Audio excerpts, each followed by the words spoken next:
Hi, I'm Charlie, I'm back, and I'm portable now. And in black and white. Super Mario Land. We're making sure the audio levels are correct this time. The game released in 1989 in Japan and after Super Mario Bros. 3, sorta.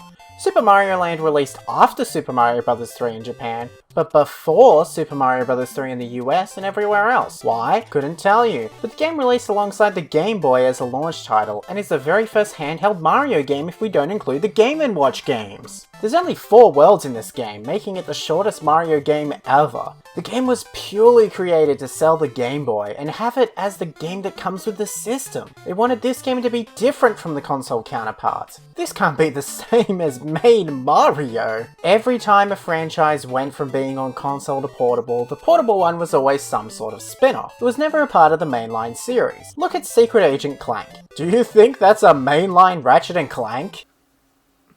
Well, you're wrong! And Super Mario Land was really the first time this ever happened. This isn't Super Mario Bros. 4, or 3, depending on where you live. This is Super Mario Land. That's a different thing, goddammit. So what is Super Mario Land? Bad. It's not bad, it's just boring. The game takes place in Sarasaland, where you have to stop Tatanga because you kidnapped Princess Daisy. Tatanga? That's a little alien in a spaceship that's a little annoying little brat man who stole Daisy. There's not much known about this guy. He comes from space, reappears in Super Mario Land 2, has a spirit in Super Smash Bros. Ultimate, and is in Super Mario Bros. And Friends When I Grow Up for MS-DOS. My favourite Nintendo console. World 1 begins with the Birabuto Kingdom. This is where we get introduced to new power-ups and new enemies. Instead of Goombas, there's Goombos. What possible difference could there be? Nothing, really. Don't really know why there's a difference, but there is. There's also Bombshell Koopas. Instead of doing what normal Koopa Troopers do, the shell blows up. Fun. I know. And there's flies. Great, because we all love flies. And then the power-ups. There's the Super Mushroom, the Star which plays the Can-Can, and the Super Ball Flower. What's that, you may ask? It's pretty similar to the Fire Flower, except this time, the ball that you shoot out bounces around, and it's pretty boring, if you ask me. Instead of having an underground level as World 1-2, it has a sky level. Why? Because each world only has 3 levels in it. Yeah, that's right, 4 worlds with 3 levels each. That's nothing. So yes, that makes World 1-3 the castle level, although technically it's inside a pyramid, but we don't really talk about that, do we? Besides from the funky platforming, it ends with a boss battle that all things considered is pretty similar to a Bowser fight from Super Mario Bros. And at the end, oh, look who it is!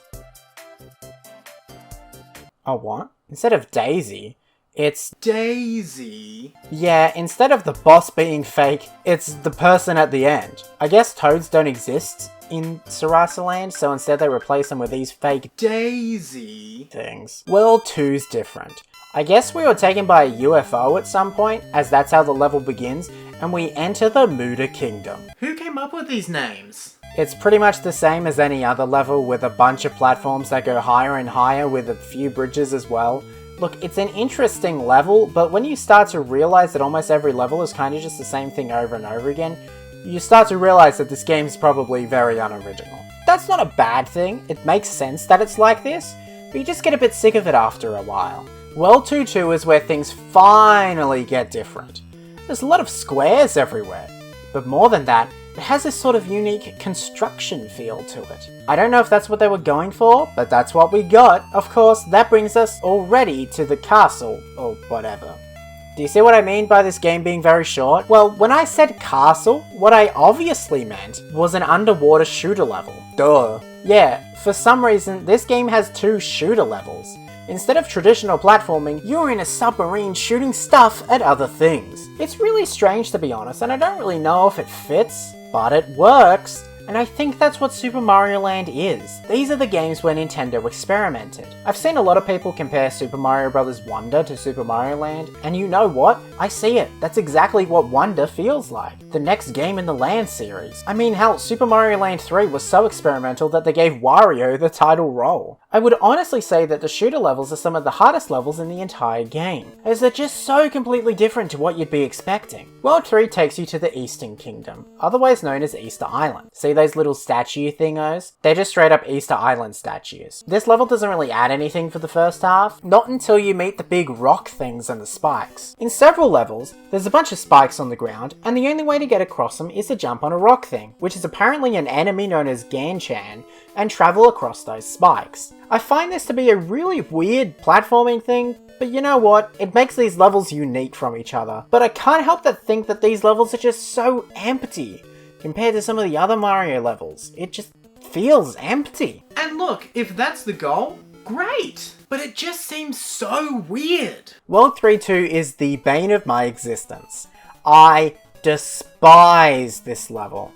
This is the only underground level, and the platforming just sucks so much. From giant gaps, to the annoying spiders, to the annoying way you control Mario in this game.